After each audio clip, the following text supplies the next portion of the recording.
సమాచార హక్కు చట్టం 2005 సెక్షన్ 19(1) అంటే ఏమిటి, ఎలా ఉపయోగించాలి? నమస్తే ఫ్రెండ్స్, ఈ రోజు మనం తెలుసుకోబోయే విషయం ప్రతి భారతీయ పౌరుడికి చాలా ముఖ్యమైనది. మీరు ఎప్పుడైనా ఆర్టీఐ అప్లికేషన్ పెట్టారా? పెట్టిన తరువాత సమాధానం రాలేదా? లేదా అసంపూర్తిగా తప్పుగా సమాచారం ఇచ్చారా? ఇలాంటి పరిస్థితుల్లో మీ హక్కులను కాపాడే సెక్షన్ ఏదో తెలుసా? అదే ఆర్టీఐ యాక్ట్ 2005 సెక్షన్ 19(1). ఈ వీడియోలో మనం తెలుసుకుంటాం సెక్షన్ 19(1) అంటే ఏమిటి, దీన్ని ఎందుకు ఉపయోగిస్తారు, ఎప్పుడు వాడాలి, ఎలా అపీల్ చేయాలి, రియల్ లైఫ్ ఎగ్జాంపుల్స్. వీడియోని చివరి వరకు చూడండి, ఎందుకంటే ఇది మీ హక్కులను తిరిగి పొందే ఆయుధం. ఆర్టీఐ యాక్ట్ 2005 అంటే ప్రభుత్వాన్ని ప్రశ్నించే శక్తి, అధికారులపై పారదర్శకత, ప్రజాస్వామ్యంలో ప్రజలు అధికారము. సెక్షన్ 6(1) ద్వారా మనం సమాచారాన్ని అడుగుతాం, కానీ సమాధానం రాకపోతే లేదా తప్పుగా వస్తే అక్కడే వస్తుంది సెక్షన్ 19(1). ఆర్టీఐ యాక్ట్ సెక్షన్ 19(1) ప్రకారం మీరు ఆర్టీఐ అప్లికేషన్ పెట్టిన తర్వాత 30 రోజుల్లో సమాచారం ఇవ్వకపోతే లేదా సమాధానం సరిగ్గా లేకపోతే మీరు ఫస్ట్ అపీల్ చేయవచ్చు. సింపుల్గా చెప్పాలంటే ఇది ఫస్ట్ అపీల్ సెక్షన్. అర్థం PIO, పబ్లిక్ ఇన్ఫర్మేషన్ ఆఫీసర్ పని చేయకపోతే అతనిపై అధికారిని ఆశ్రయించడమే సెక్షన్ 19(1). ఎప్పుడు సెక్షన్ 19(1) వాడాలి? మీరు ఈ కింది పరిస్థితుల్లో తప్పకుండా వాడాలి. 30 రోజుల్లో అయిపోయినా ఆర్టీఐ సమాధానం రాకపోతే, అసంపూర్తిగా సమాచారం ఇస్తే, తప్పు సమాచారం ఇస్తే, కారణం లేకుండా తిరస్కరిస్తే, ఫీజు పేరుతో ఆలస్యం చేస్తే, ఇవన్నీ మీ హక్కులు ఉల్లంఘన. ఎవరికి అపీల్ వేయాలి? ఇది చాలా ముఖ్యమైన పాయింట్.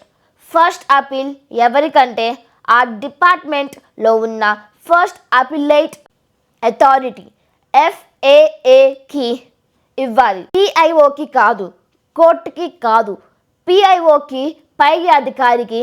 సెక్షన్ 19(1) అపీల్ ఎలా చేయాలి? ఇప్పుడు స్టెప్ బై స్టెప్ చెప్తాను. స్టెప్ 1, అపీల్ లేఖ రాయాలి. లేఖలో ఉండాల్సినవి మీ పేరు, చిరునామా, మొదటి ఆర్టీఐ అప్లికేషన్ వివరాలు, ఆర్టీఐ అప్లికేషన్ తేదీ, సమాధానం రాలేదని లేదా తప్పుగా ఉందని వివరించాలి. ఆర్టీఐ యాక్ట్ 2005 సెక్షన్ 19(1) ప్రకారం అపీల్ అన్ని స్పష్టంగా రాయాలి. స్టెప్ 2, అవసరమైన డాక్యుమెంట్స్ జత చేయాలి. ఇవి అటాచ్ చేయాలి.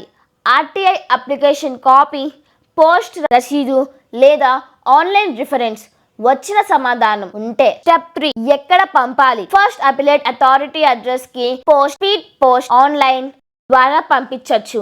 అపీల్ కు ఎంత సమయం పడుతుంది అనే విషయానికి వస్తే, ఆర్టీఐ అప్లికేషన్ చేసిన తేదీ నుండి 30 రోజులు పూర్తి అయిన తర్వాత 45 డేస్ లోపు ఫస్ట్ అపీల్ వేయాలి. ఆలస్యమైతే కారణం చెప్పాలి. అపీల్ ఫీజు ఉందా అన్న విషయానికి వస్తే, చాలా రాష్ట్రాలలో నో ఫీ, కొన్ని రాష్ట్రాలలో 10 రూపాయలు మాత్రమే. ఇది పేద ప్రజలకు కూడా ఉపయోగపడే చట్టం. నిజ జీవిత ఉదాహరణ. ఎగ్జాంపుల్, రామయ్య గారు గ్రామ పంచాయతీ ఖర్చులపై ఆర్టీఐ పెట్టారు. 30 రోజులు అయినా సమాధానం రాలేదు. అయిన తరువాత సెక్షన్ 19(1) ప్రకారం ఫస్ట్ అపీల్ వేశారు. అపీల్ వచ్చిన 15 రోజుల్లోనే పూర్తి సమాచారం ఇచ్చారు. ఇదే ఆర్టీఐ శక్తి. సెక్షన్ 19(1) ఎందుకు ముఖ్యమైనదన్న విషయానికి వస్తే, అధికారులను నిర్లక్ష్యానికి ప్రశ్నిస్తుంది, ప్రజలకు న్యాయం చేస్తుంది, అవినీతిని బయటపెడుతుంది, ప్రజాస్వామ్యాన్ని బలోపేతం చేస్తుంది. ఇది మీ హక్కు, శిక్ష కాదు. శిక్ష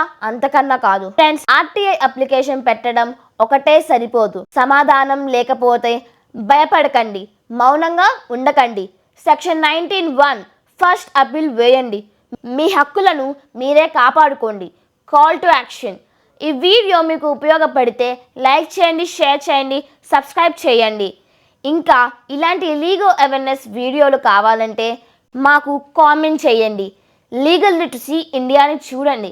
రేపు 19(1) ప్రకారం సమాచారం ఇవ్వకపోతే, తప్పుగా ఇచ్చినా మనం ఏం చేయాలి అనే దానిపై మంచి ఇంట్రెస్టింగ్ వీడియోతో కలుద్దాం. ధన్యవాదాలు. జై హింద్.